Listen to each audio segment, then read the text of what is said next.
السلام علیکم ورحمۃ اللہ وبرکاتہ۔ الحمد للہ رب العالمین، والصلاة والسلام علی رسولہ الکریم وعلی آلہ واصحابہ اجمعین، اما بعد۔ اعوذ باللہ من الشیطان الرجیم، بسم اللہ الرحمن الرحیم۔ محمد رسول اللہ والذین معه اشداء علی الکفار رحماء بینہم۔ ہر قسم کی تعریف اللہ رب العالمین کے لیے لائق اور زیبا ہے۔ درود و سلام ہو اللہ کے آخری پیغمبر محمد رسول اللہ صلی اللہ تعالی علیہ وعلی آلہ واصحابہ وبارک وسلم پر۔ ماشاءاللہ کل سے لے کر آج تک آپ لوگوں نے منہج سلف کے تعلق سے بہت ساری باتیں سنی ہیں اور تقریباً باتوں کو شاید لکھا بھی ہے، نوٹ بھی کیا ہے۔ سلف کسے کہتے ہیں یہ بھی آپ لوگوں نے جانا، اور ان کا تعارف کیا ہے، ان کے جو ہے کسے سلف کہتے ہیں اور کسے خلف کہتے ہیں، یہ تمام باتیں آپ لوگوں کے سامنے آئی ہیں۔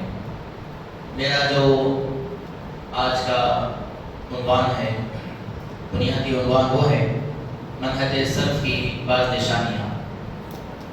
جیسا کہ آپ لوگوں نے ابھی بہت ساری باتیں سنی، انہی کے ساتھ ساتھ جو ہے منہج سلف کی نشانیوں پر بھی اگر ہم نگاہ ڈالیں تو ہمیں مزید اسلاف کو سمجھنے کے لیے اور ان کے طور طریقوں کو جاننے کے لیے اور ساتھ ہی ساتھ پھر ان پر عمل کرنے کے لیے بہت زیادہ آسانیاں ہوں گی۔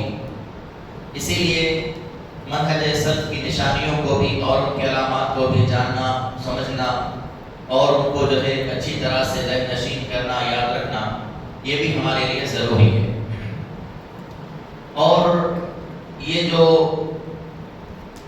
کلاسز اور یہ جو دورہ رکھا گیا ہے، اس کا سب سے بنیادی جو مقصد ہے وہ کیا ہے کہ آج کے پرفتن دور میں اتنے زیادہ فتنے، اتنے زیادہ فسادات، اتنے زیادہ خرابیاں ہمارے معاشرے کے اندر ہیں۔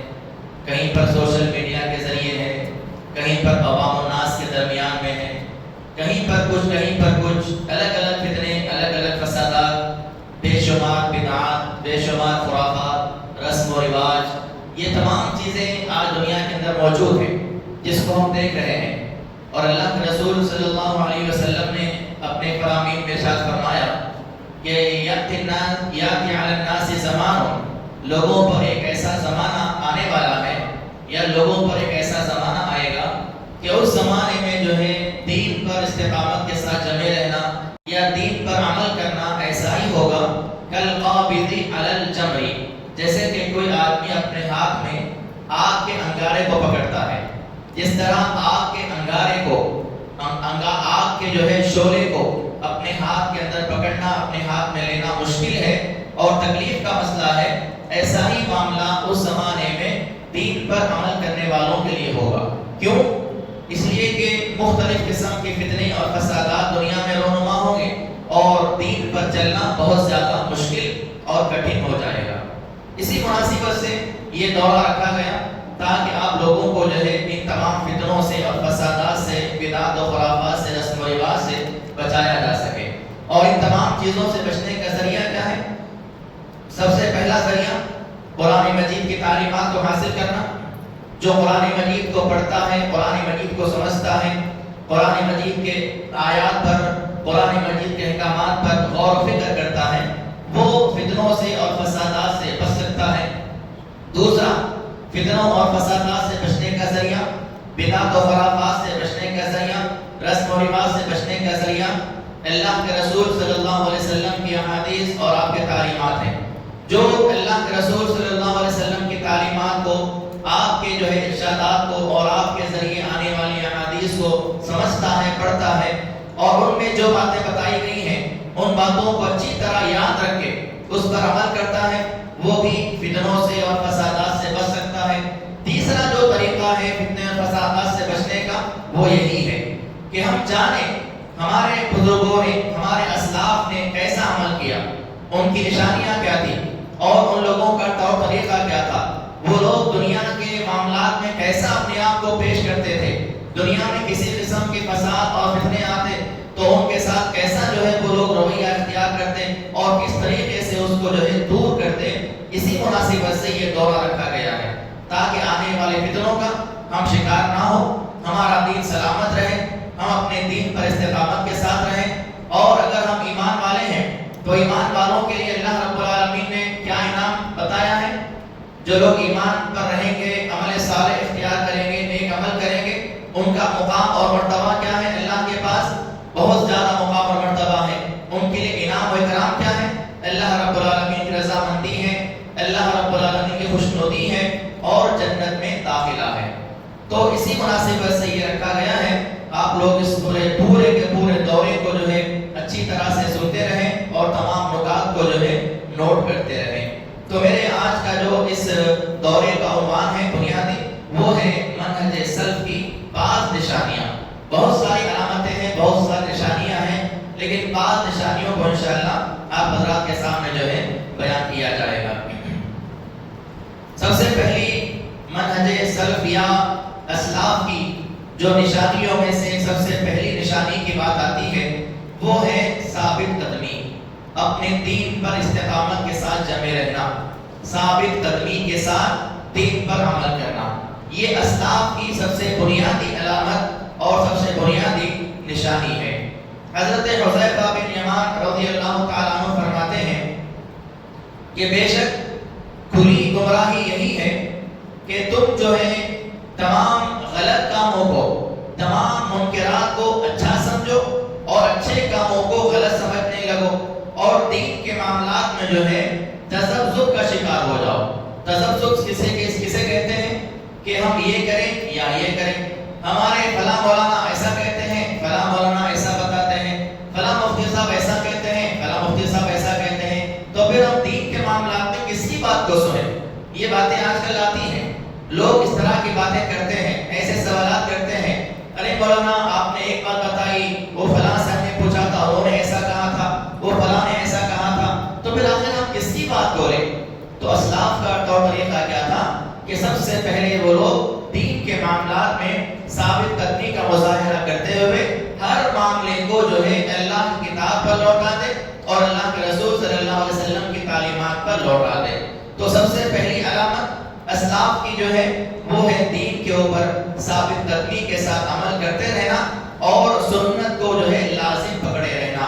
اسی لیے بعض علماء نے یہ کہا ہے کہ جس نے سنت کو لازم پکڑا، لازم پکڑنا مطلب اللہ کے رسول صلی اللہ علیہ وسلم کی سنتوں پر عمل کرنا، اللہ کے رسول صلی اللہ علیہ وسلم کی سنتوں کو جان کر اس کے اوپر عمل کرتے ہوئے اس کے اوپر ڈٹے رہنا، اس پر جمے رہنا، یہ سنت کو لازم پکڑنا ہے۔ تو علماء کرام نے کہا ہے کہ جس نے سنت کو لازم پکڑا گویا کہ وہ آدمی جو ہے اپنے دین پر ثابت قدم رہا۔ سنت کو لازم پکڑنا یہ سب سے بڑا ذریعہ ہے دین پر استقامت کے لیے۔ جیسا کہ میں نے پہلے ہی کہا کہ تمام فتنوں سے، فسادات سے بچنے کے ذرائع میں دوسرا ذریعہ کیا ہے؟ اللہ کے رسول صلی اللہ علیہ وسلم کی تعلیمات پر عمل کرتے رہنا اور سنت کو جو ہے لازم پکڑے رہنا۔ اور جس نے سنت کو چھوڑ دیا گویا کہ وہ آدمی جو ہے گمراہ ہو گیا۔ اور اس کے علاوہ جو ہے شیخ الاسلام ابن تیمیہ رحمہ اللہ فرماتے ہیں کہ اہل سنت کے یہاں یعنی سنتوں پر عمل کرنے والوں کے پاس، اسلاف کے پاس جو ہے ثابت قدمی اور استقرار یہ تھا کہ وہ جو ہے بہت زیادہ اللہ رب العالمین کی اطاعت کرنے والوں میں تھے اور بہت زیادہ گناہ اور نافرمانی کے کاموں سے اجتناب کیا کرتے تھے۔ تو جو آدمی گناہوں سے اجتناب کرتا ہے، جو آدمی برائیوں سے بچتا ہے، جو آدمی اللہ رب العالمین نے جن کاموں سے منع کیا ہے ان کاموں سے رکتا ہے، ان کاموں سے پرہیز کرتا، اجتناب کرتا، اسے اختیار کرنے سے ڈرتا ہے، تو گویا کہ وہ بھی اپنے دین پر ثابت قدم رہ سکتا ہے۔ تو اسلاف کی تمام نشانیوں میں بنیادی نشانی، سب سے اہم ترین نشانی یہ تھی کہ وہ دین کے معاملات میں ثابت قدمی کا مظاہرہ کیا کرتے تھے۔ ایسا نہیں کہ ہم نے آج ایک مسئلے کو فلاں سے سنا، ہم نے کل کسی مسئلے کو کسی اور سے سنا، اب ہم ان کے بات کو سنیں گے آج تک، پھر کل انہوں نے بیان کیا ان کی بات کو سنیں گے، ایسا نہیں ہے۔ اللہ رب العالمین کا جو کلام ہے، اللہ رب العالمین نے قرآن مجید کو نازل کیا، قرآن مجید مکمل طور پر نازل کیا گیا، شریعت اسلامیہ مکمل طور پر بھیجی گئی۔ اللہ رب العالمین نے اعلان کر دیا الیوم اکملت لکم دینکم واتممت علیکم نعمتی ورضیت لکم الاسلام دینا۔ تو اس اعلان کے بعد جو ہے کہیں پر بھی ہم اس بات کو یہ نہ سمجھیں کہ دین کے اندر اب آنے والے زمانوں میں مزید کچھ باتیں ایڈ ہونے والی ہیں۔ جتنی باتیں قیامت تک دین کے معاملات میں پیش آنے والی تھی، اللہ رب العالمین نے ساری باتوں کو قرآن مجید کے اندر بیان کر دیا۔ قیامت تک جتنے مسائل آنے والے تھے ان تمام مسائل کو اللہ کے رسول صلی اللہ علیہ وسلم نے اپنے فرامین کے ذریعے واضح کر دیا۔ تو جو لوگ یہ سمجھتے ہیں کہ قرآن مجید جو ہے یہ پرانی کتاب ہے، قرآن مجید کب نازل ہوا، نازل ہو کر آج کتنے سال ہو گئے؟ 1400 سال سے زیادہ کا عرصہ ہو گیا، 1444 تو چل رہا ہے، اور یہ ہجرت کے بعد سے اس کی کاؤنٹنگ ہوتی ہے۔ تو اعتبار اگر دیکھا جائے تو کتنے سال ہو گئے؟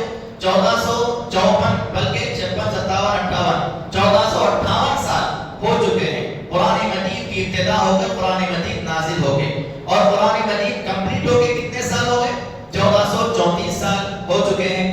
تو 1434 سال ہو چکے قرآن مجید کے مکمل ہونے کے۔ تو بعض تو کہتے ہیں کہ یہ کتاب 1400 سال پرانی کتاب ہے، اس کے اندر جو ہے آج کے زمانے کے مسائل نہیں ہیں، آج جو چیزیں آ رہی ہیں دنیا کے اندر وہ مسئلے موجود نہیں ہیں۔ ایسا کہنے والے، ایسا سمجھنے والے ان لوگوں نے قرآن مجید کو پڑھا ہی نہیں ہے۔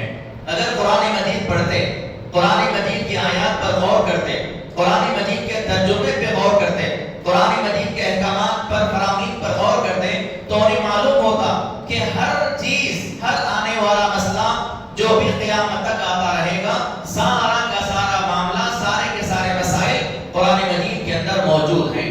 مگر شرط کیا ہے؟ اسے پڑھنا ہے، اسے سمجھنا ہے، اس پر غور و فکر کرنا ہے۔ ایسا کوئی معاملہ نہیں ہے جو قیامت تک آئے گا اور کوئی نیا مسئلہ دنیا میں آ جائے اس کے بارے میں قرآن میں موجود نہ ہو، قرآن مجید کے اندر ہوگا یا اللہ کے رسول صلی اللہ علیہ وسلم کی تعلیمات کے اندر ہوگا۔ تو اللہ رب العالمین نے جو دین نازل کیا ہے اس دین پر استقامت کے ساتھ جمے رہنا، اس دین پر استقامت کے ساتھ عمل کرنا، اس دین کو جو ہے ثابت قدمی کے ساتھ اپنائے رکھنا، یہ اسلاف کا طریقہ تھا۔ تو اسلاف کی علامتوں، نشانیوں میں سے پہلی نشانی کیا ہے؟ دین کے معاملات میں ثابت قدمی اختیار کرنا۔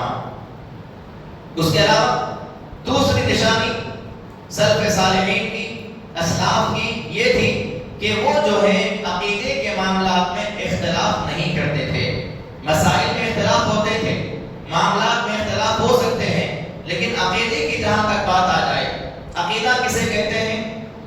اللہ رب العالمین کے تعلق سے، اللہ تعالیٰ کی وحدانیت کے تعلق سے، اللہ رب العالمین کی ربوبیت کے تعلق سے، اللہ رب العالمین کے عرش کے تعلق سے، جنت اور جہنم کے تعلق سے، قیامت کے حالات اور اس کے احوال کے تعلق سے، یہ ساری چیزیں جو ہے عقائد میں آتی ہیں۔ تو عقیدے کے معاملات میں اختلاف نہیں کرتے تھے، یہ اسلاف کا طریقہ اور یہ ان کی نشانی ہوا کرتی تھی۔ مسائل میں اختلاف ہوتے تھے، جیسے مثال کے طور پر اللہ کے رسول صلی اللہ علیہ وسلم کے بعد جیسے ہی آپ کا انتقال ہوا، ہمارے پاس کیا ہے؟ ہم یہ سمجھتے ہیں کہ اختلافات آج کے زمانے میں ہے، صحابہ کے زمانے میں اختلاف نہیں تھا، تابعین کے زمانے میں اختلافات نہیں تھے، ایسا ہم سمجھتے ہیں، لیکن اختلافات اس زمانے کے اندر بھی موجود تھے، صحابہ کے دور میں بھی اختلافات موجود تھے۔ سب سے پہلا اختلاف دنیا کا کیا ہوا؟ صحابہ کے زمانے میں اللہ کے رسول صلی اللہ علیہ وسلم کا انتقال ہوا، ابھی آپ کو دفنایا بھی نہیں گیا، ابھی آپ کا انتقال ہوا، آپ کا جسم مبارک آپ کے کمرے میں، آپ کے حجرے میں، کمرے میں رکھا ہوا ہے۔ سب سے پہلا اختلاف یہ ہوا کہ اللہ کے رسول صلی اللہ علیہ وسلم کا انتقال ہوا ہے یا نہیں ہوا ہے۔ اب اس کے اندر عمر بن خطاب رضی اللہ تعالیٰ عنہ جذبات میں آ گئے، محبت کی وجہ سے، اللہ کے رسول سے بڑی محبت تھی، بڑا لگاؤ تھا، جذبات میں آ گئے، تلوار ہاتھ میں لیا اور مسجد میں آ کر ٹھہر گئے، کہنے لگے کہ جو کہے گا اللہ کے نبی کا انتقال ہوا اب آدھی جماعت آدھے صحابہ عمر رضی اللہ تعالیٰ عنہ کے ساتھ ہو گئے، ممبر پر کھڑے ہوئے ہیں، اعلان کر رہے ہیں اللہ کے نبی پر کبھی موت نہیں آ سکتی ہے محبت کی وجہ سے، لیکن یہ اختلاف کیا باقی رہا؟ یہ اختلاف ایسے ہی برقرار رہا۔ اس اختلاف کی وجہ سے صحابہ میں جنگ ہوئی، اس اختلاف کی وجہ سے صحابہ الگ الگ بٹے، چلو عمر کی الگ جماعت، ابو بکر کی الگ جماعت، عثمان کی الگ جماعت، رضی اللہ تعالیٰ عنہ اجمعین، ایسا نہیں ہوا۔ اختلافات ہوتے ہیں، اختلافات کا حل کیا ہے؟ اللہ کتاب میں اس مسئلے کو لے کر لوٹاؤ، یا پھر اللہ کے رسول صلی اللہ علیہ وسلم کی تعلیمات میں اس مسئلے کو تلاش کرو۔ اب جیسے ہی اختلاف ہوا، ابو بکر رضی اللہ تعالیٰ عنہ نے تمام جو ہے معاملے کو دیکھا، اللہ کے رسول صلی اللہ علیہ وسلم کے حجرے میں گئے، آپ کے چہرے پر سے جو ہے چادر کو ہٹایا، آپ کی پیشانی پر بوسہ دیا، اور اس کے بعد جو ہے مسجد میں آئے۔ آنے کے بعد عمر رضی اللہ تعالیٰ عنہ سے کوئی بات نہ کی، ایک طرف وہ کھڑے ہوئے ہیں، لوگ ان کے ساتھ بیٹھے ہوئے ہیں، اور وہ اعلان کر رہے ہیں کہ اللہ کے نبی پر کبھی بھی موت نہیں آ سکتی، اگر ایسا کوئی کہے گا اس کو میں مار ڈالوں گا۔ عمر ابو بکر رضی اللہ تعالیٰ عنہ نے ان سے کوئی بات نہ کی، دوسری طرف کھڑے ہوئے، اللہ رب العالمین کی تعریف بیان کی، اللہ کے نبی پر درود بھیجا، اس کے بعد فرمایا اما بعد، لوگوں اس بات کو یاد رکھو، جو من کان یعبد محمدا قد مات، لوگوں اس بات کو یاد رکھو کہ جو آج تک محمد صلی اللہ علیہ وسلم کی عبادت کرتا تھا، وہ اس بات کو جان لے کہ محمد صلی اللہ علیہ وسلم کا انتقال ہو چکا ہے۔ اعلان طور پر کھڑے ہو کر کہہ رہے ہیں کہ جو آدمی محمد صلی اللہ علیہ وسلم کی عبادت کرتا تھا، عبادت کس کی کرتے ہیں ہم؟ اللہ کی عبادت کی جاتی ہے، اللہ کے نبی کی عبادت نہیں کی جاتی ہے، اللہ کے نبی کی اتباع کرتے ہیں، اطاعت کرتے ہیں، عبادت کس کی ہے؟ اللہ کی۔ تو ابو بکر رضی اللہ عنہ نے کیا کہا؟ من کان یعبد محمدا، جو محمد صلی اللہ علیہ وسلم کی عبادت کرتا تھا، وہ اس بات کو جان لے کہ آپ کا انتقال ہو چکا ہے۔ فَإِن كَانَ مَنْ كَانَ يَعْبُدُ اللَّهَ، جو اللہ کی عبادت کرتا ہے، وہ اس بات کو جان لے کہ فَإِنَّ اللَّهَ حَيٌّ لَا يَمُوتُ، اللہ تعالیٰ زندہ ہے، اسے موت نہیں آنے والی ہے۔ اس کے بعد کیا کیا؟ انہوں نے قرآنی آیات پیش کی، قرآنی دلائل پیش کی، اور فرمایا وَمَا مُحَمَّدٌ إِلَّا رَسُولٌ قَدْ خَلَتْ مِن قَبْلِهِ الرُّسُلُ أَفَإِن مَاتَ أَوْ قُتِلَ انقَلَبْتُمْ عَلَىٰ أَعْقَابِكُمْ وَمَن يَنقَلِبْ عَلَىٰ عَقِبَيْهِ فَلَن يَضُرَّ اللَّهَ شَيْئًا۔ قرآن مجید کی آیت کریمہ پیش کی اور کہا اللہ رب العالمین نے اس میں فرمایا محمد صلی اللہ علیہ وسلم بھی دوسرے رسولوں کی طرح رسول ہیں، اگر یہ انتقال کر جائیں یا ان کو شہید کر دیا جائے تو کیا تم اپنے دین سے پھر جاؤ گے؟ اللہ کے رسول صلی اللہ علیہ وسلم کو اگر انتقال ان کا ہو جائے یا ان کو میدان جنگ میں شہید کر دیا جائے تو کیا تم جو ہے اپنے دین سے پھر جاؤ گے، اپنے دین کو چھوڑ دو گے، اسلام سے متنفر ہو جاؤ گے؟ اللہ نے پھر آگے فرمایا وَمَن يَنقَلِبْ عَلَىٰ عَقِبَيْهِ فَلَن يَضُرَّ اللَّهَ شَيْئًا، جو اسلام سے پھر جائے گا اللہ رب العالمین کا نقصان وہ کچھ بھی نہیں پہنچا سکتا۔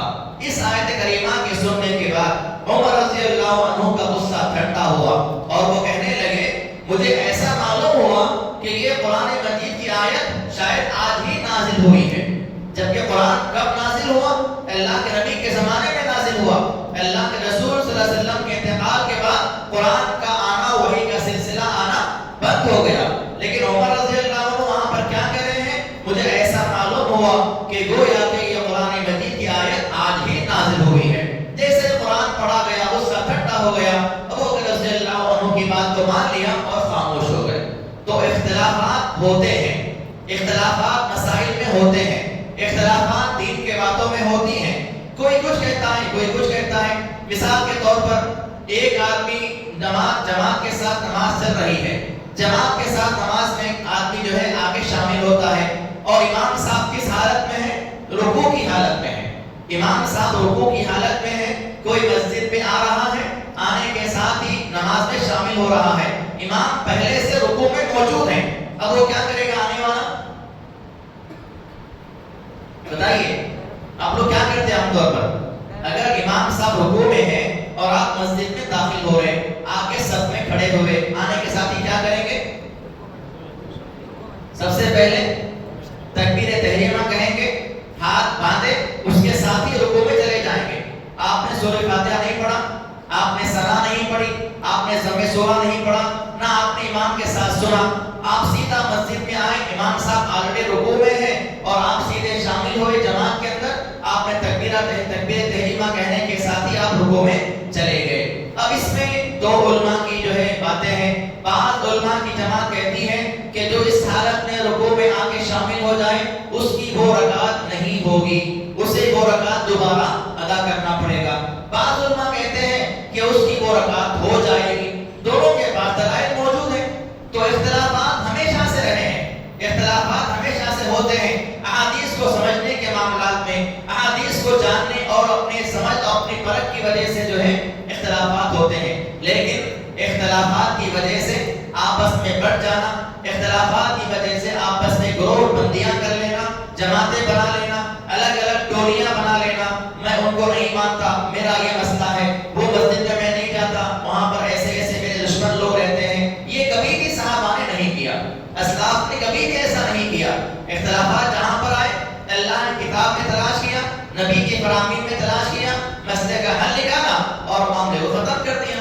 تو صحابہ اور اسلاف کی جو ہے دوسری علامت یہ تھی کہ وہ کبھی بھی عقائد کے معاملے میں اختلاف نہیں کیا کرتے تھے۔ عقیدے کا جو معاملہ ہے وہ ان کے پاس اٹل ہے۔ اللہ رب العالمین کی ذات کہاں پر ہے؟ اللہ کی ذات کہاں ہے؟ یہ بنیادی سوال ہے، عقیدے کا سوال ہے، اور یہ سوال جو سمجھ گیا گویا کہ اس نے عقیدے کو سمجھا ہے۔ اللہ رب العالمین کی ذات کہاں ہے؟ عرش پر ہے، جیسا کہ اللہ رب العالمین نے فرمایا الرحمن علی العرش استوى۔ اللہ تعالیٰ کی ذات ہر جگہ نہیں ہے۔ اب بعض لوگ یہ کہتے ہیں کہ اللہ ہر جگہ موجود ہے، مسجد میں بھی اللہ موجود ہے، ہمارے گھر میں بھی اللہ موجود ہے، فلاں آدمی کے اندر بھی اللہ موجود ہے، بیت الخلاء میں بھی اللہ موجود ہے، ہر جگہ اللہ موجود ہے، ایسا کہنے والے کہتے ہیں۔ تو کیا یہ بات صحیح ہے؟ اللہ رب العالمین کی ذات عرش پر ہی موجود ہے، اور اسلاف جتنے بھی اسلاف ہیں ان تمام کا بنیادی طور پر اتفاقی طور پر یہ عقیدہ تھا کہ اللہ رب العالمین کی ذات جو ہے عرش پر ہی موجود ہے۔ ہاں، اللہ کا علم ساری دنیا پر ہے، اس کی قدرت ساری دنیا پر ہے، اس کی حکمرانی ساری کائنات پر ہے، لیکن اللہ تعالیٰ بنفس نفیس اپنے ذات کے ساتھ جو ہے عرش پر مستوی ہے، عرش پر موجود ہے۔ یہ عقیدے کا مسئلہ ہے، اور اس عقیدے کے معاملات میں اسلاف متفق تھے، ان میں کوئی اختلاف نہیں تھا۔ اللہ رب العالمین کا عرش کیسے ہے، اللہ تعالیٰ عرش پر کیسا بیٹھا ہوا ہے، اس کے پیر کہاں رکھے ہوئے ہیں، وہ کس انداز سے بیٹھا ہوا ہے، یہ ساری باتیں اس میں نہ کوئی سوال کیا جائے گا، نہ اس میں کوئی بات پوچھی جائے گی۔ اللہ تعالیٰ عرش پر موجود ہے، بس ہے، اتنا ہی ایمان رکھنا ہے۔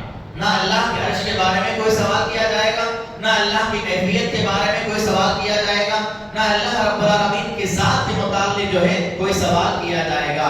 اللہ رب العالمین نے جیسے اپنی صفات کو بیان کیا، اللہ تعالیٰ کے ہاتھ ہیں، قرآن مجید میں ذکر ہے کہ اللہ تعالیٰ کے ہاتھ ہیں۔ اب اللہ کے ہاتھ کیسے ہیں، کتنے انگلیاں ہیں، کس انداز سے ہیں، یہ سوال کرنا غلط ہے۔ اللہ رب العالمین کے ہاتھ ہیں، بس اتنا ہی ایمان رکھیں۔ اللہ تعالیٰ کے پیر ہیں، اللہ رب العالمین، اللہ کے رسول صلی اللہ علیہ وسلم نے بیان فرمایا کہ قیامت کے دن جب اللہ رب العالمین جو ہے تمام لوگوں کو، یعنی جنت میں جانے والے وہاں چلے جائیں گے، جہنم میں جانے والوں کو داخل کر دیا جائے گا، اب کوئی آدمی باقی نہیں رہے گا، تب بھی جہنم جو ہے اس کا پیٹ نہیں بھرے گا، وہ آواز لگائے گی حل من مزید، حل من مزید، قرآن کی آیت ہے۔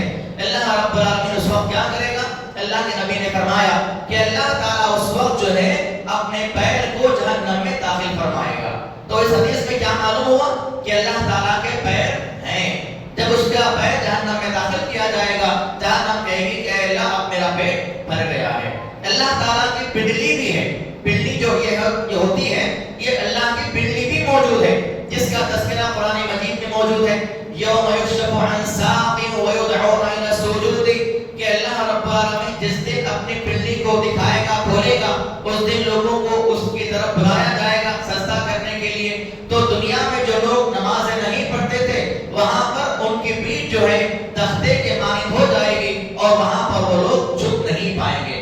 اللہ کی پنڈلی ہے، لیکن کیسی ہے اللہ بہتر جانتا ہے، اس کے بارے میں کوئی سوال نہیں۔ اللہ کی انگلیاں ہیں، اللہ کے رسول صلی اللہ علیہ وسلم جو ہے ہمیشہ یہ دعا پڑھا کرتے تھے، یا مقلب القلوب ثبت قلبی علی دینک، اے دلوں کے پھیرنے والے میرے دل کو جو ہے دین کے استقامت کے ساتھ جو ہے دین کے معاملات میں پھیر کر رکھنا۔ تو حضرت عائشہ رضی اللہ عنہا نے سوال کیا، یا رسول اللہ آپ جو ہے اکثر یہ دعا کیوں پڑھتے ہیں کہ اے دلوں کے پھیرنے والے میرے دین کو دین پر پھیر دینا؟ تو اللہ کے نبی نے کیا فرمایا وہاں پر؟ اللہ رب العالمین کے دو انگلیوں کے درمیان میں تمام انسانوں کے دل ہیں، وہ جس طرح چاہتا ہے انسانوں کے دلوں کو پھیر دیتا ہے۔ تو اس حدیث سے کیا معلوم ہوا؟ اللہ تعالیٰ کے انگلیاں بھی ہیں، لیکن اس کی کیفیت کیا ہے اللہ بہتر جانتا ہے۔ تو یہ ساری باتیں عقیدے سے متعلق ہیں۔ اس عقیدے کی باتوں میں اسلاف کے اندر کوئی اختلاف نہیں تھا۔ تو یہ دوسری علامت اور دوسری نشانی جو ہے اسلاف کی یہ تھی کہ عقیدے کے معاملات میں جو ہے وہ لوگ بالکل متفق تھے، ان میں کسی قسم کا کوئی اختلاف نہیں تھا۔ اس کے علاوہ تیسری نشانی اسلاف کی، منہج سلف کے ماننے والوں کی یا صحابہ کرام کی یا صحابہ کے بعد تابعین اور تبع تابعین اور محدثین کی جو ہے نشانی، تیسری نشانی یہ تھی کہ وہ لوگ اپنے دین کے معاملات میں ہو، علم کے معاملات میں ہو، عمل کے معاملات میں ہو، یقین اور توکل ان کے پاس موجود تھا۔ یقین ان کے پاس موجود تھا، توکل ان کے پاس موجود تھا۔ علم کے معاملات میں بھی، عمل کے معاملات میں بھی یقین اور توکل ان کے اندر موجود تھا۔ وہ لوگ جو ہے یقین کے ساتھ، ان کے پاس جو علم موجود تھا اس علم پر یقین کے ساتھ جو ہے عمل کیا کرتے تھے۔ اسی کے ساتھ ساتھ جو ہے اس میں بس یہ بنیادی بات یاد رکھیں تیسری علامت کے اندر کہ ان کے پاس جو علم تھا اس علم پر وہ لوگ یقین اور توکل کے ساتھ عمل کرتے تھے، اس میں کسی قسم کا شک ان کے اندر نہیں پایا جاتا تھا۔ کوئی آیت کو لے کر اپنی طرف سے کوئی مسئلہ بیان کر دینا، کسی حدیث کو لے کر اپنی طرف سے کوئی بات بیان کر دینا، یہ اسلاف کا طریقہ نہیں ہوا کرتا تھا۔ چوتھی جو علامت ہے اسلاف کی وہ بہت زیادہ اہم ہے آج کے ہمارے معاشرے کے اعتبار سے بھی، وہ کیا ہے؟ سلف صالحین اور اسلاف جو ہے آپس میں ایک دوسرے سے محبت کیا کرتے تھے، ایک دوسرے سے محبت ان کے اندر پائی جاتی تھی۔ اسلاف کا اور سلف صالحین کا یہ طریقہ ہوا کرتا تھا۔ اسی مناسبت سے میں نے سب سے پہلے جو آیت تلاوت کی وہ یہی آیت تھی۔ اللہ رب العالمین نے بیان فرمایا محمد الرسول اللہ والذین معہ اشداء علی الکفار رحماء بینہم۔ محمد صلی اللہ علیہ وسلم اللہ کے رسول ہیں اور ان کے ساتھ والے جو ہیں وہ کیا ہیں، کیسے ہیں؟ اشداء علی الکفار، وہ لوگ کافروں کے معاملات میں بڑے سخت ہیں، اور رحماء بینہم، آپس میں بڑے رحم دل ہیں۔ آپس میں محبت کے ساتھ رہنا، آپس میں پیار کے ساتھ رہنا، آپس میں رحمت دلی کے ساتھ رہنا، یہ اسلاف کا طریقہ تھا اور یہ سلف صالحین کا عمل ہوا کرتا تھا۔ وہ لوگ کتنے بھی آپسی معاملات ہو جائیں، کتنے بھی آپسی اختلافات پیدا ہو جائیں، کتنے بھی انفرادی ان کے مسائل ہو جائیں، وہ لوگ کبھی بھی جو ہے اپنے دلوں میں دشمنیوں کو نہیں پاتے تھے، کبھی بھی بغض ان کے دلوں میں نہیں پایا جاتا تھا۔ کتنے بھی مسائل الگ ہو جائیں، جو کچھ پریشانیاں تکالیف ان پر آ جائیں، وہ آپس میں ہمیشہ جو ہے متفق رہتے اور ایک دوسرے سے محبت وہ لوگ کیا کرتے تھے۔ اس کے علاوہ چوتھا جو پانچواں جو سلف صالحین کی نشانی یا ان کی علامت ہے وہ ہے سنت کو لازم پکڑے رہنا، سنت کو لازم پکڑے رہنا۔ جیسا کہ ابھی کچھ دیر پہلے آپ کے سامنے حدیث پیش کی گئی کہ انه من يعش منكم فسيرى بعدي فسيرى اختلافا كثيرا فعليكم بسنتي وسنة الخلفاء الراشدين المهديين تمسكوا بها وعضوا عليها بالنواجذ۔ تو سنت کو لازم پکڑے رہنا، سنت سے مراد کیا ہے؟ یہاں پر اللہ کے رسول صلی اللہ علیہ وسلم کی تعلیمات، آپ نے جن جن کاموں کے کرنے کا حکم دیا ان تمام کاموں کو کرنا، جن جن کاموں سے روکا ان تمام کاموں سے بچے رہنا، یہ تمام کی تمام چیزیں سنت کے اندر شامل ہیں۔ سنت سے مراد کیا ہے؟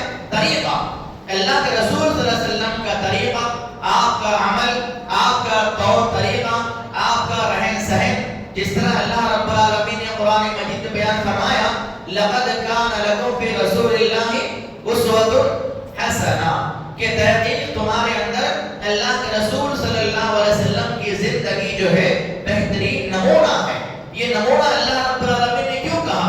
اس لیے کہا کہ اللہ کے رسول صلی اللہ علیہ وسلم کی زندگی پوری کی پوری آپ کی زندگی، آپ کا پورا رہن سہن اللہ رب العالمین کے بتائے ہوئے طریقے کے مطابق تھا.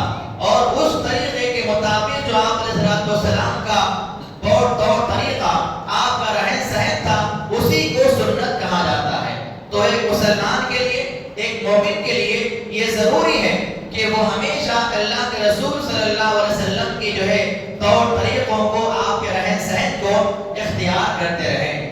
حضرت عائشہ رضی اللہ تعالیٰ عنہ کے پاس کچھ لوگ آتے ہیں اور آگے سوال کرتے ہیں کہ اے عائشہ رضی اللہ تعالیٰ عنہ، ہمیں آپ جو ہے اللہ کے رسول صلی اللہ علیہ وسلم کے بارے میں بتائیے. یعنی اللہ کے رسول صلی اللہ علیہ وسلم کا عمل کیسا ہے، آپ کا اخلاق کیسے ہیں، آپ کا رہن سہن کیسا ہے، آپ گھر میں کیسا رہتے ہیں اور باہر کیسا رہتے ہیں، آپ ہمیں بتائیے.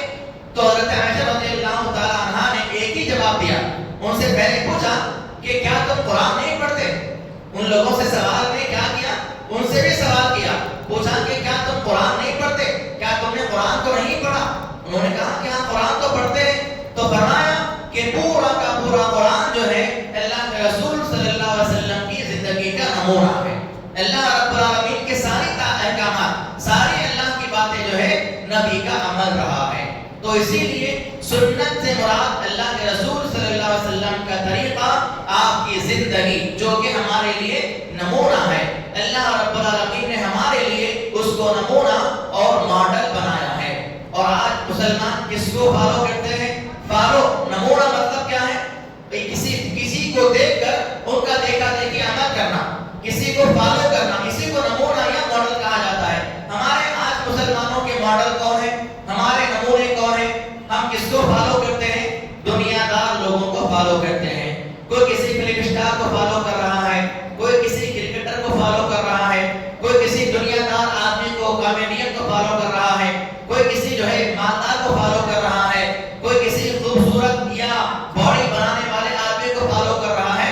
ہمارے پاس فالو کرنے کا یا ماڈل بنانے کا معیار کیا ہے؟ دنیا کے لوگ ہیں. جبکہ اللہ رب العالمین نے کیا کہا؟ تمہارے نمونہ کون ہے؟ اللہ کے رسول صلی اللہ علیہ وسلم تمہارے لیے نمونہ ہے. تو سنت کو لازم پکڑے رہنا، سنتوں پر عمل کرتے رہنا اور اللہ کے رسول صلی اللہ علیہ وسلم کے طور طریقوں کو سیکھنا، سمجھنا اور ان کے مطابق اپنی زندگی کو جو ہے بنا لینا، یہ اسلاف کا طریقہ تھا. تو ان کی پانچویں نشانی کیا تھی؟ کہ وہ لوگ جو ہے سنتوں کو لازم پکڑے رہتے تھے. اسی لیے اللہ کے رسول صلی اللہ علیہ وسلم نے فرمایا کہ میرے بعد تم دنیا میں جو بھی رہے گا، فَإِنَّهُ مَن يَعِشْ مِنكُم بَعْدِي، میرے بعد دنیا میں جو بھی زندہ رہے گا، فَسَيَرَىٰ اخْتِلَافًا كَثِيرًا، تحقیق وہ جو ہے بہت زیادہ اختلافات کو دیکھے گا. ایسے اختلافات میں ہمارے لیے عمل کیا ہے؟ فَعَلَيْكُمْ بِسُنَّتِي وَسُنَّةِ الْخُلَفَاءِ الرَّاشِدِينَ الْمَهْدِيِّينَ، اللہ کے رسول صلی اللہ علیہ وسلم کے طور طریقے کو اور آپ کی سنت کو لازم پکڑے رہنا، یہ سب سے بنیادی شے ہے، سب سے بنیادی چیز ہے آج کے زمانے میں. اسی مناسبت سے جو ہے اسلاف سنتوں کو لازم پکڑے رہتے تھے. سنتوں کے اندر بعض سنتیں ایسی ہیں جن پر عمل کرنا فرض ہے، بعض سنتیں ایسی ہیں جن پر عمل کرنا جو ہے فرض تو نہیں ہے، لیکن اگر کیا جائے گا تو اللہ کی بارگاہ میں بہت زیادہ ثواب ہوگا، بہت زیادہ اللہ تعالیٰ کی بارگاہ میں انسان کے درجات کو بلندی ملے گی، اس کے مرتبے اللہ تعالیٰ بلند اور بالا کرے گا. انہیں سنتوں کے اندر جو ہے نماز کی سنتیں بھی ہیں، فرض نماز کے بعد کی پہلے کی سنتیں ہیں. کتنے ایسے لوگ ہیں جو ان سنتوں کا اہتمام کرتے ہیں. اکثر لوگوں کو دیکھا جاتا ہے نماز کا سلام امام صاحب پھیرنے کے ساتھ ہی جو ہے اکثر لوگ سیدھا کھڑے ہو جاتے ہیں اور مسجد سے باہر جا کر نکل جاتے ہیں. اور یہ بھی دیکھنے میں آیا ہے، چلو کبھی کبھار ایسا ہوتا ہے، دولت بات ہے، کبھی کچھ کام آ گیا، نماز کے فوری بعد کہیں جانا ہے، کسی سے ملنا ہے، کچھ اہم کام ہے، چلے گئے، الگ بات ہے. اکثر یہ دیکھا جاتا ہے کہ نماز ختم ہوئی، امام کے سلام پھیرنے کے ساتھ ہی ابھی لوگ نمازیں پیچھے پڑھنے والے ہوتے ہیں، سامنے سے پوری صفیں خالی ہو جاتی ہیں. حالانکہ لوگ نماز پڑھ رہے ہیں، پیچھے تیسری صف پہ لوگ نماز پڑھ رہے ہیں، دوسری صف پہ لوگ نماز پڑھ رہے ہیں، پتہ نہیں کیسا جو ہے سامنے کی صف پوری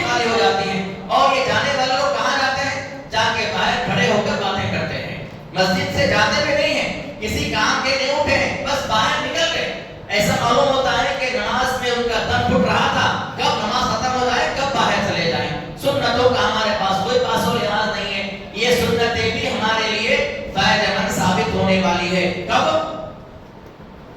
یہ سنتیں ہمارے لیے فائدہ کب پہنچائیں گی؟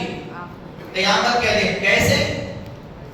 نمازوں میں کچھ کوٹائی ماشاء اللہ، بارک اللہ فیکم۔ اللہ رب العالمین کے دربار میں سب سے پہلا جو حساب و کتاب لیا جائے گا وہ کس کا ہوگا؟ نماز کا ہوگا۔ تو ہر آدمی کے زندگی کے تمام نمازوں کو کاؤنٹ کیا جائے گا۔ کوئی 50 سال دنیا میں رہا، کوئی 40 سال دنیا میں رہا، کوئی 30 سال رہا، اس کے زندگی میں، اس پورے زندگی کے ایام میں کتنی نمازیں اس پر فرض آئیں، ان کی تعداد کیا بنی۔ مثال کے طور پر کسی آدمی کے نماز کی کاؤنٹنگ ہوئی، اس کی نمازیں اصل ہونی چاہیے تھی 400 یا 500 نمازیں اس کی ہونی چاہیے تھی۔ زندگی کے پورے ایام میں جب سے اس پر نماز فرض ہوئی 500 نمازیں اس کے نام اعمال میں ہونا تھا، لیکن جب اللہ تعالیٰ فرشتوں سے کہے گا کہ اس کی نمازوں کو کاؤنٹ کرو تو نمازیں کتنی آئیں گی؟ وہاں پر 350 نمازیں آئیں گی۔ کتنی نمازیں کم ہو گئی؟ 150 نمازیں کم ہو گئی۔ ہونا تھا 500 نمازیں، لیکن وہاں پر کتنی کاؤنٹنگ میں آئی؟ 350۔ 350 نمازیں ہی وہاں پر ہیں، فرض نمازیں۔ اب باقی کے 150 کہاں سے لائے گا؟ وہاں پر کیا دینے کے لیے پیسے ہوں گے؟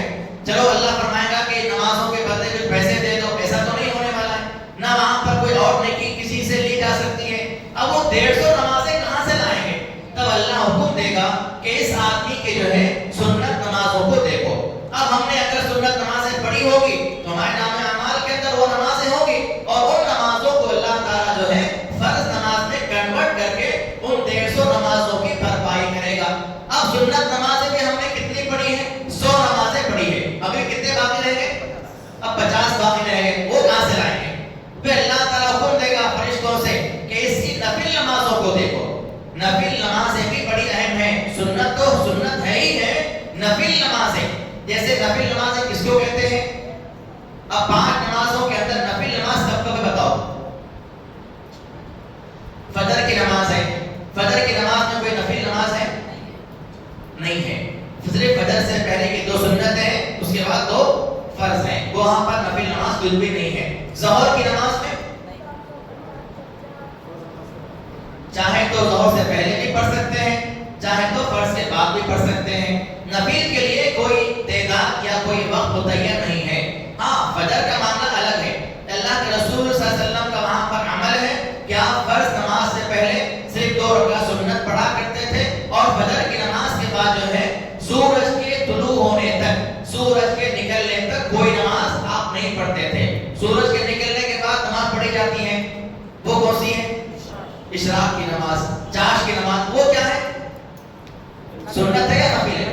نفل ہے، یہ نفل نمازیں ہیں۔ ظہر سے پہلے کوئی مسجد میں آتا ہے، نماز کے لیے 15 منٹ یا 10 منٹ کا وقفہ ہے، اب آپ سنت کتنے پڑھنا ہے؟ ظہر سے پہلے 4 رکعت سنت آپ نے پڑھ لیا، ابھی بھی آپ کے پاس 5 منٹ کا وقت باقی ہے، اب کیا کرتے ہیں؟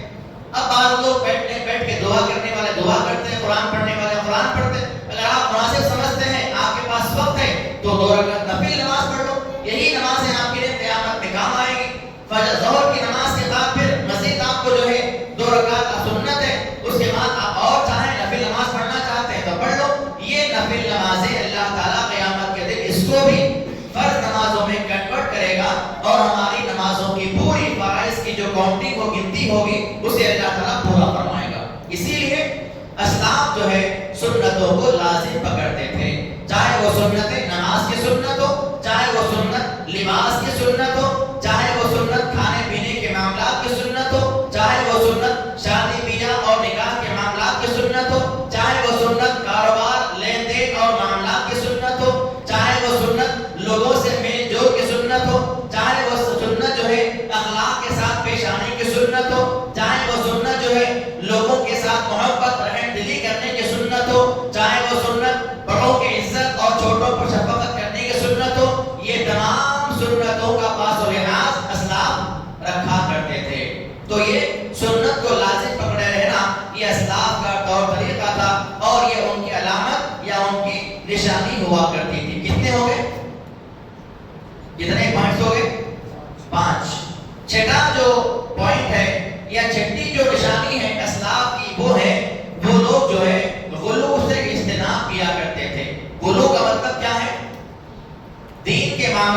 جو ہے اپنی طرف سے کسی بات کو بیان کر کے اس پر عمل کرنا، اس کا نام غلو ہے۔ جیسا کہ حضرت عیسیٰ علیہ السلام کون ہے؟ اللہ کے رسول ہیں، اللہ کے بندے ہیں، اور عیسائی لوگ ان کو کیا سمجھتے ہیں؟ اللہ کا بیٹا سمجھتے ہیں، یا بعض کو جو ہے ان کو خود اللہ سمجھتے ہیں۔ تو آدمی جو اس کا مقام اور مرتبہ ہے، اس کے مقام اور مرتبے کو ہٹا کر اس سے زیادہ کا مقام اور مرتبہ دینا، اسی کا نام کیا ہے؟ غلو ہے۔ یعنی اصل مقام سے ہٹا کر دوسرا مقام اس کو دینا، یہ غلو ہے۔ مثال کے طور پر یہ منبر ہے، منبر کا اصل مقام کہاں پر ہے؟ مسجد کے اندر ہے، مصلی کے بازو میں ہے۔ اگر کوئی منبر کو اٹھا کر دروازے میں رکھ دے تو یہ کیا ہوگا؟ اس کا مقام ہٹا دیا گیا۔ یہ اس کا مقام ہٹا دینا، اس کے مقام سے اس کو الگ کر کے جو ہے کسی اور مقام اس کو عطا کرنا، اسی کا نام غلو ہے۔ اللہ رب العالمین کے مقام پر کسی بندے کو، کسی رسول کو بٹھانا، یہ غلو ہے، اور اسلاف غلو سے اجتناب کیا کرتے تھے۔ اسی لیے اللہ کے رسول صلی اللہ علیہ وسلم نے بیان فرمایا کہ تم لوگ جو ہے غلو سے بچا کرو، ایاکم والغلو، تم لوگ دین کے معاملات میں غلو کرنے سے بچا کرو، اور تم لوگ جو ہے مجھے اللہ کا رسول اور اللہ کا بندہ کہو۔ اس طرح نہ کرو جیسا کہ عیسیٰ علیہ السلام کے ساتھ عیسائیوں نے کیا۔ عیسائیوں نے اللہ کے اس پیغمبر کو یا تو اللہ کا بیٹا قرار دیا، یا تو بعض عیسائیوں نے اللہ ہی کہا۔ ایسا تم لوگ میرے ساتھ نہ کرو، بلکہ میں اللہ کا رسول ہوں، اللہ کا بندہ ہوں، مجھے تم وہی سمجھو اور میرے بارے میں تم وہی جانو۔ تو دین کے معاملات میں جو ہے غلو سے بچنا چاہیے، اور ہمیشہ جو ہے دین کے معاملات میں میانہ روی اختیار کرنا چاہیے، یعنی نیوٹرل۔ اسلام کے بارے میں اللہ کے رسول صلی اللہ علیہ وسلم نے کیا فرمایا؟ اللہ تعالیٰ نے دین کو بہت آسان کر دیا، ان الدین یسر، دین بہت آسان چیز کا نام ہے۔ اب اس آسان چیز کو لے کر کوئی اپنے اوپر مشقت ڈال لے، اپنے آپ پر جو ہے کوئی تکلیف ڈال لے، تو اس میں اسلام کا نقصان کچھ ہونے والا نہیں ہے، اس میں اللہ کا نقصان کچھ بھی ہونے والا نہیں ہے، اس میں رسول کا نقصان کچھ بھی ہونے والا نہیں ہے۔ جو دین کے معاملات کو لے کر اس میں اپنی طرف سے کسی بات کو جمع کر، کسی بات کو بنا کر، کسی بات کو ایڈ کر کے عمل کرے، نقصان کس کا ہے؟ اسی کا نقصان ہے جس نے اس کے معاملات میں جو ہے ایڈ کیا اور اپنی طرف سے کسی بات کو بیان کیا۔ تو اللہ رب العالمین نے اسلام کو آسان بنا دیا ہے، جیسا کہ اس سے پہلے کے جو امتیں تھیں، اور خاص طور پر اللہ رب العالمین نے ہمارے لیے دین کے معاملات میں بہت زیادہ آسانیاں پیدا کی ہیں گزشتہ امتوں کے مقابلے میں۔ جیسے گزشتہ امتوں سے مراد کون ہے؟ ہم سے پہلے امتیں کون سی تھی؟ اللہ کے رسول صلی اللہ علیہ وسلم کے آنے سے پہلے کون سا دین تھا؟ عیسائیت۔ عیسیٰ علیہ السلام آخری ہے، اس کے بعد محمد صلی اللہ علیہ وسلم ہے، ان کے بعد کوئی بھی نہیں آیا۔ تو اللہ کے رسول صلی اللہ علیہ وسلم سے پہلے، جسٹ پہلے کا دین کون سا تھا؟ عیسائیت تھی۔ اس سے پہلے کون تھے؟ یہودیت، بنی اسرائیل۔ بنی اسرائیل کب سے ہے؟ حضرت یعقوب علیہ السلام کے زمانے سے۔ ابراہیم علیہ السلام، ابراہیم علیہ السلام کے بیٹے اسحاق علیہ السلام، اسحاق علیہ السلام کے بیٹے یعقوب علیہ السلام، یعقوب علیہ السلام سے یہ پورے بنی اسرائیل ہیں۔ ان کے 12 بیٹے، 12 خاندان بنے، اسی کا نام بنی اسرائیل ہے، اور انہیں کو یہودی کہا جاتا ہے۔ تو اس میں اللہ رب العالمین نے سختیاں رکھی تھی ان کے دین کے اندر۔ مثال کے طور پر اگر کسی یہودی آدمی یا کسی عیسائی آدمی کے کپڑے میں پیشاب لگ جاتا، تو ان لوگوں کا طریقہ، ان لوگوں کا عمل کیا تھا کہ جب تک وہ کپڑا جہاں پر پیشاب لگا ہے اسے کینچی سے کاٹ کر نہ پھینک دیا جائے، وہ لباس پاک نہیں ہوتا تھا۔ ہمارے لیے ایسا ہے؟ ہمارے لیے کیا ہے؟ اگر غلطی سے کسی کا پیشاب کپڑے میں لگ جائے تو کیا ہوگا؟ کیا کرنا ہے؟ اس کا حل کیا ہے؟ بس پانی سے دھو لینا، ہمارا لباس پاک ہو جائے گا۔ یہ دین کے معاملات میں آسانیاں ہیں۔ اللہ رب العالمین نے ہمارے لیے بہت زیادہ آسانیاں پیدا کی ہیں۔ تو جہاں اللہ رب العالمین نے آسانیاں پیدا کی ہیں، ان آسانیوں کو اسی انداز سے لیں جس انداز سے اللہ نے ہمیں وہ آسانیاں مہیا کی اور فراہم کی ہیں۔ دین کے معاملات میں اپنی طرف سے کسی بات کو بنا لینا، دین کے معاملات میں غلو سے کام لینا،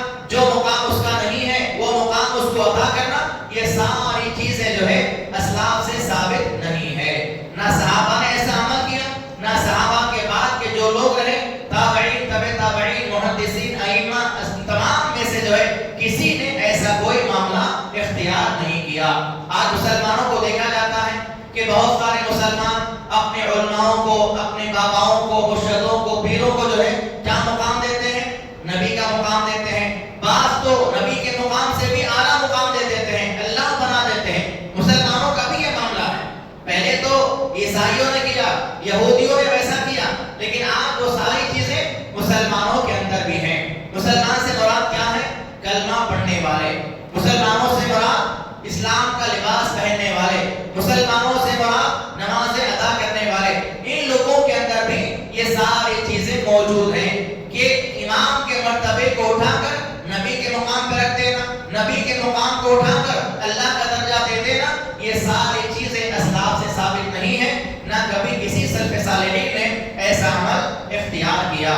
تو چھٹا جو علامت ہے یا نشانی ہے وہ ہے غلو سے اجتناب کرنا اور دین کے معاملات میں میانہ روی، اعتدال قائم رکھنا اور ہمیشہ آدمی جو ہے نیوٹرل رہنا. یہ اسلاف کے جو ہے علامتوں میں سے جو ہے چھٹی علامت اور ان کی نشانی ہے. اس کے علاوہ ساتویں جو نشانی ہے اسلاف کی وہ ہے علم حاصل کرنا اور جتنا علم حاصل کیا ہے اس پر عمل کرنا. یہ ساتویں نشانی ہے. اسلاف کی ساتویں نشانی کیا ہے؟ علم حاصل کرنا. علم سے مراد کیا ہے؟ یہاں پر کون سا علم ہے؟ علم سے مراد دین کا علم ہے. علم سے مراد دین کا علم حاصل کرنا، اللہ رب العالمین کی کتاب کا علم حاصل کرنا، قرآن مجید کی تعلیمات کا علم حاصل کرنا، اللہ کے رسول صلی اللہ علیہ وسلم کے حدیث کے بارے میں جاننا، اسے سمجھنا، اس کا علم حاصل کرنا. یہ ساتویں علامت ہے جو اسلاف کے اندر پائی جاتی تھی. اور ان کے بارے میں آتا ہے کہ صحابہ کرام رضوان اللہ علیہم اجمعین جو ہے ایک ایک آیت کو سیکھتے تھے اور جب تک اس پر مکمل سیکھ کر عمل نہ کر لیتے آگے کی آیت وہ نہیں سیکھتے تھے. قرآن مجید کی آیات جب وہ یاد کرتے، جب وہ سیکھتے تھے تو ان کا طریقہ کیسا تھا؟ ایک سورہ یا ایک آیت اگر کوئی انہوں نے سیکھ لی ہو، اسے یاد کیا ہو، تو جب تک اس آیت کو اچھی طرح سے نہیں سمجھ لیتے، اچھی طرح سے اس پہ عمل نہیں کر لیتے، آگے کی بات کو وہ لوگ نہیں سیکھتے تھے. ہمارے پاس معاملہ اس کا بالکل الٹا ہے. آج ہمارے پاس علم ہے، بہت سارے ہمارے پاس موجود ہیں، قرآن کی بہت ساری باتیں ہم جانتے ہیں، نبی کی تعلیمات کی بہت ساری باتیں ہمارے پاس موجود ہیں، اس کو جانتے ہیں، لیکن عمل کرتے ہیں؟ نہیں کرتے. عمل کے معاملات میں بہت زیادہ پیچھے ہیں. تو اسلاف کی نشانیوں میں سے، اسلاف کی جو ہے علامتوں میں سے، ان کی جو پہچان تھی اس میں سے ایک علامت، ایک پہچان یہ بھی ہے کہ وہ لوگ جو ہے علم کو حاصل کیا کرتے تھے اور علم حاصل کرنے کے بعد جو ہے اس پر عمل بھی کیا کرتے تھے. اللہ رب العالمین نے کیا فرمایا؟ یا ایھا الذین آمنوا لما تقولون ما لا تفعلون کبر مقتا عند اللہ. کہ اے ایمان والو تم لوگ ایسی باتیں کیوں کہتے ہو جس پر تم خود عمل نہیں کرتے ہو. یہ بات اللہ تعالیٰ کے پاس جو ہے بری بات ہے کہ تم اپنی طرف سے کسی بات کو کہو لیکن خود اس پر عمل نہ کرو. یہ عمل کس کا تھا ایسا کرنا؟ یہودیوں کا عمل تھا. اللہ رب العالمین نے قرآن مجید کے اندر ان کے بارے میں بیان فرمایا کہ تم لوگ جو ہے لوگوں کو جو ہے اچھائی کی دعوت تو دیتے ہو، اتأمرون الناس بالبر وتنسون انفسکم. تم لوگوں کو اچھائی کی طرف بلاتے تو ہو، لوگوں کو اچھی باتوں کی جو ہے بات بتاتے تو ہو، لیکن اپنے لیے اس بات کو بھول جاتے ہو. تو عمل دین کے معاملات میں علم حاصل کرنا یہ بھی ہمارے لیے ضروری ہے، مسلمانوں کے لیے ضروری ہے. ایسا نہیں کوئی خاص طبقہ ہی علم حاصل کرے اور وہ خاص طبقہ اس پر عمل کرے، بلکہ ہر مسلمان کے لیے علم دین کا حاصل کرنا فرض ہے، چاہے وہ مرد ہو چاہے وہ عورت ہو. اور علم دین حاصل کرنے کے بعد جو علم ہم نے حاصل کیا ہے اس پر عمل بھی ہمیں کرتے رہنا چاہیے. تو اصل کے صالحین اور اسلاف کی نشانیوں میں سے ساتویں علامت یہ تھی کہ وہ لوگ جو ہے علم حاصل کرتے تھے اور علم حاصل کرنے کے بعد اس پر عمل بھی وہ لوگ کیا کرتے تھے.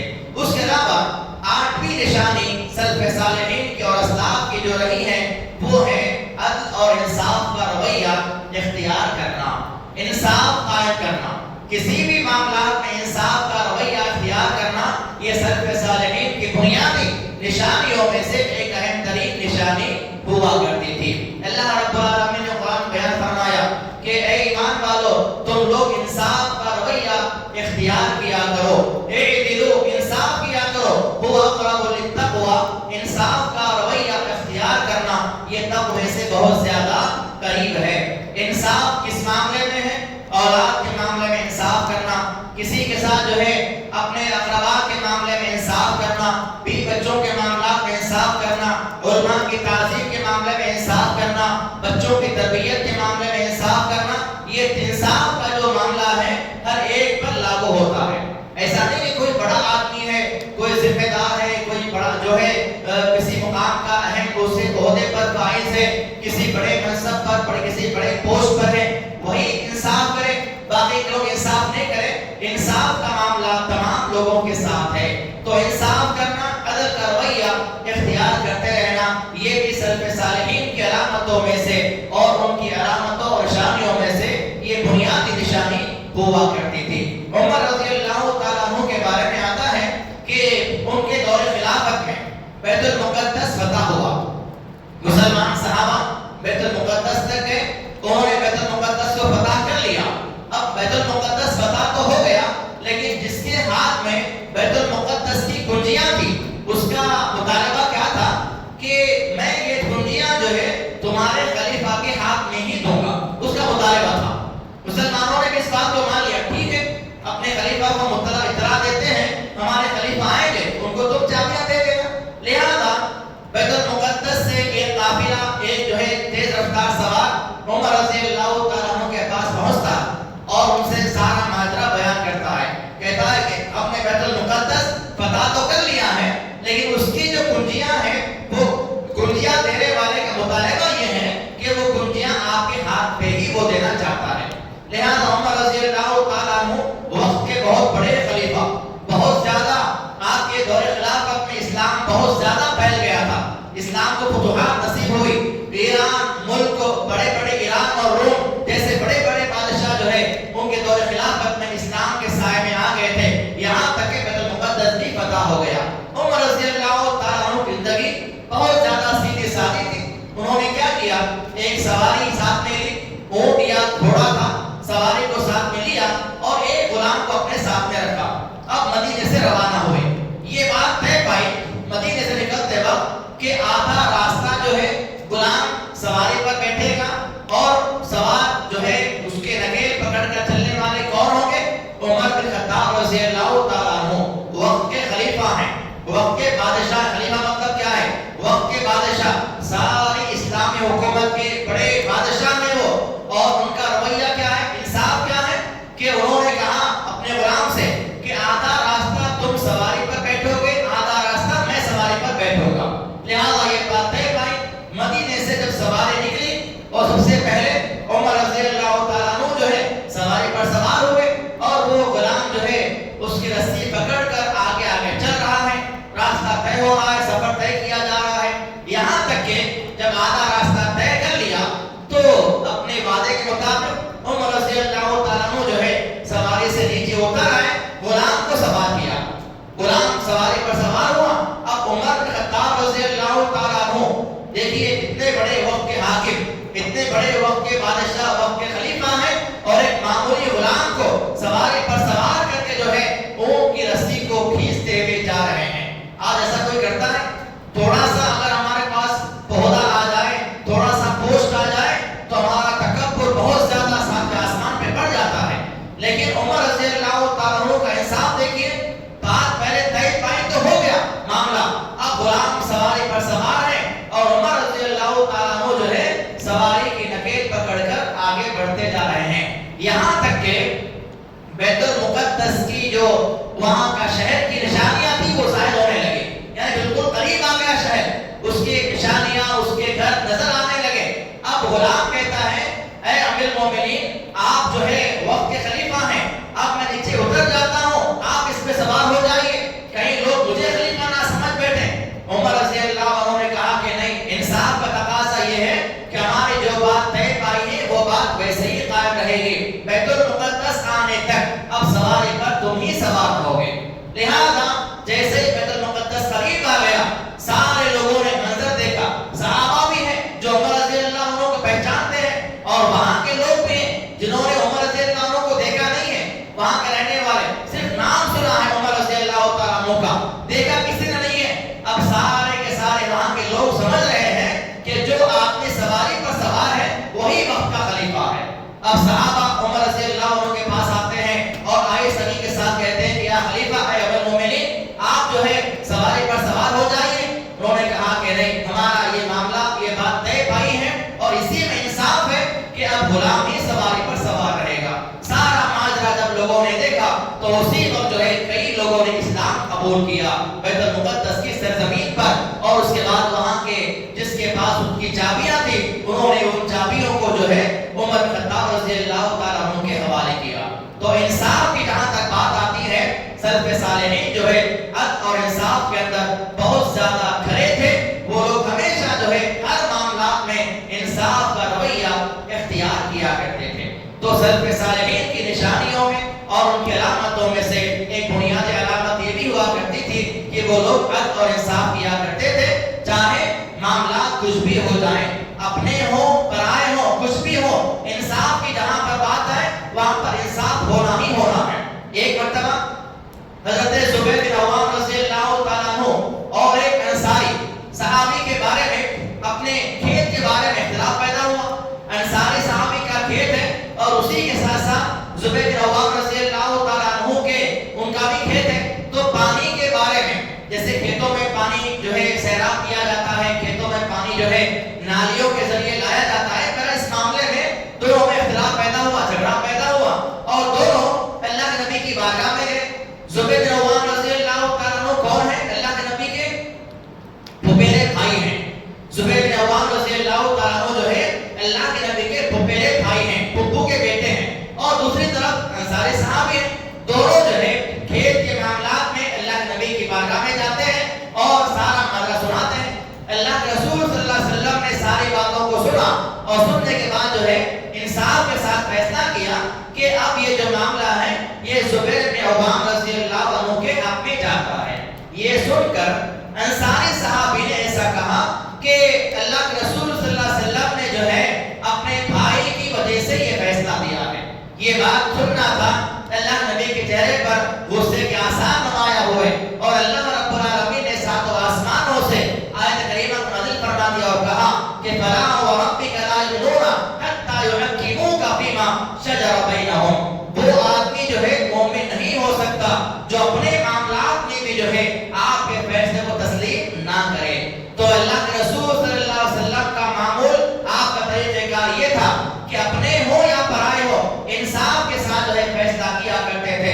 یہی معاملہ صحابہ کے زمانے میں بھی رہا، صحابہ کرام نے بھی انصاف کا رویہ اختیار کیا رہا. اس کے بعد کے ادوار میں جتنے اسلاف گزرے ہیں، جتنے سلف صالحین گزرے ہیں، تمام کی نشانیوں میں، تمام کے واقعات میں، تمام کی زندگی کے حالات میں ہمیں یہ بات معلوم ہوتی ہے کہ سارے اسلاف نے جو ہے ہمیشہ انصاف کا رویہ اختیار رکھا اور انصاف کے ساتھ ہی لوگوں کے ساتھ جو ہے فیصلہ وہ لوگ کرتے آئے ہیں. تو سلف صالحین یا منہج سلف کے اندر پائی جانے والی بعض نشانیوں میں سے چند علامتیں اور نشانیاں آپ کے سامنے بیان کی گئی. سب سے پہلی نشانی کیا ہے؟ ثابت قدمی کے ساتھ اپنے دین پر جمے رہنا، استقامت، ثابت قدمی کا پایا جانا، یہ اسلاف کی پہلی نشانی ہوا کرتی تھی. دوسری علامت کیا تھی ان کی؟ عقیدے میں ان کے درمیان میں اختلاف نہیں تھا. عقیدے کے معاملات میں وہ لوگ متفق تھے، عقیدے میں کوئی اختلاف نہیں پایا جاتا تھا. تیسری علامت یہ تھی کہ وہ لوگ یقین اور توکل کے ساتھ رہا کرتے تھے. جو کچھ حاصل کرتے، جو کچھ علم ان کے پاس ہوتا، اس پر یقین کے ساتھ اور توکل کے ساتھ جو ہے جمے رہتے اور اس پر استقامت کے ساتھ جو ہے عمل کرتے رہتے. چوتھی علامت یہ تھی ان لوگوں کی کہ وہ لوگ ایک دوسرے کے ساتھ آپس میں محبت کے ساتھ رہا کرتے تھے. ایک دوسرے کے ساتھ رہن دلی اختیار کرنا، ایک دوسرے کے ساتھ محبت کے ساتھ پیش آنا، یہ اسلاف کی نشانیوں میں سے چوتھی نشانی تھی. اس کے علاوہ پانچویں نشانی یہ تھی کہ وہ لوگ سنتوں کو لازم پکڑنے والے تھے. سنت کو لازم پکڑے رہنا یہ اسلاف کی نشانیوں میں سے پانچویں نشانی تھی. اس کے علاوہ چھٹی علامت یہ تھی کہ وہ لوگ جو ہے غلو سے بچا کرتے تھے. غلو آپ لوگوں نے سمجھ لیا کسے کہتے ہیں؟ اصل مقام کو ہٹا کر اس کا آگے کا مقام یا اس سے اونچا مقام کسی کو دینا جو کہ اس کے لائق نہیں ہے، اس کا نام غلو ہے. تو اسلاف جو ہے ہمیشہ غلو سے اجتناب کرتے اور دین کے معاملات میں نیوٹرل رہتے. میانہ ساتھ کی علامت یہ تھی کہ وہ لوگ ہمیشہ علم حاصل کرتے اور جتنا علم حاصل کرتے اس پر عمل بھی کیا کرتے تھے. اس کے علاوہ آٹھویں علامت یہ تھی کہ عدل اور انصاف ان کے درمیان میں پایا جاتا تھا. تو یہ بعض نشانیوں میں سے بنیادی جو علامتیں ان کی تھی وہ آپ حضرات کے سامنے جو ہے میں نے بیان کی ہے. اللہ رب العالمین سے دعا ہے اللہ تعالیٰ جو کچھ بھی کہا گیا ہے جو کچھ بھی سنا گیا ہے اللہ تعالیٰ کہنے والے کو بھی سننے والوں کو بھی عمل کرنے کی توفیق عطا فرمائے. اللہ تعالیٰ ہمارے درمیان میں اتفاق و اتحاد قائم رکھے. آپس اختلافات کو اللہ دور فرما دے. ہم نے جن مقصد کے لیے جو اس جو ہے دورے کو جو ہے منتخب کیا ہے یا رکھا ہے اللہ تعالیٰ ہمارے مقاصد میں ہمیں کامیابی عطا فرما. جمعیت کے ذمہ داروں نے عہدیداروں نے اور تمام اس کے معاونین نے جو اس میں تعاون دیا اس کا ساتھ دیا اور اس میں جو بھی خدمات ان کے چل رہے ہیں اللہ ان تمام کو اپنے مہربانی سے قبول فرمائے. اللہ تعالیٰ دنیا کے تمام فتنوں سے تمام فسادات سے بدعات و خرافات سے رسم و رواج سے ہم تمام کو اللہ تعالیٰ محفوظ رکھے. استقامت کے ساتھ اور جو ہے ثابت قدمی کے ساتھ دین کے پر چلنا ہمارے لیے آسان بنا دے. آمین. باقولی قولی ھذا نستغفر اللہ ولکم وآخر دعوانا الحمدللہ.